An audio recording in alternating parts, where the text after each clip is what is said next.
Hello dear students, welcome back to the Phoenix. આજે આપણે જોવાનું છે બોર્ડમાં ઘણી વખત આ ટાઈપના ક્વેશ્ચન પૂછાતો હોય છે કે જે છે જો વર્તુળની ત્રિજ્યામાં 10% નો વધારો કરવામાં આવે તો ક્ષેત્રફળમાં કેટલાનો વધારો થાય. અહીંયા વધારો છે કે ઘટાડો ટકા ઉપર છે. ટકામાં બેઝ આવે 100.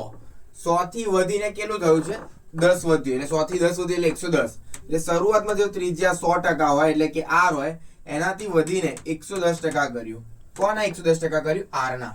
તો ટકાને મારે કાઢવું હોય તો 100 વડે ભાગવાનું, 0 થી 0 કટ થઈ એટલે નવી ત્રિજ્યા r ની જગ્યાએ કઈ આવી? 11/10r વધારો કર્યા પછી. હવે વાત કરવાની છે ક્ષેત્રફળમાં. શરૂઆતમાં r જો ક્ષેત્રફળ હોય તો પાઈ r સ્ક્વેર વર્તુળનું ક્ષેત્રફળ થાય r ત્રિજ્યા માટે. આ બિફોર છે. હવે આફ્ટર મતલબ ત્રિજ્યા પહેલા r હતી, હવે 11/10r માટે ક્ષેત્રફળ પાઈ r સ્ક્વેર, પણ r ની જગ્યાએ શું લેવાનું? 11/10r નો વર્ગ.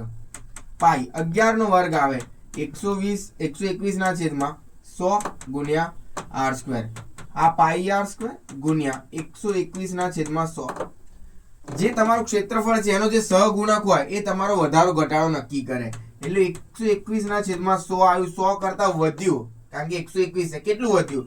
તો કે 21% જેટલો ક્ષેત્રફળમાં વધારો થયો.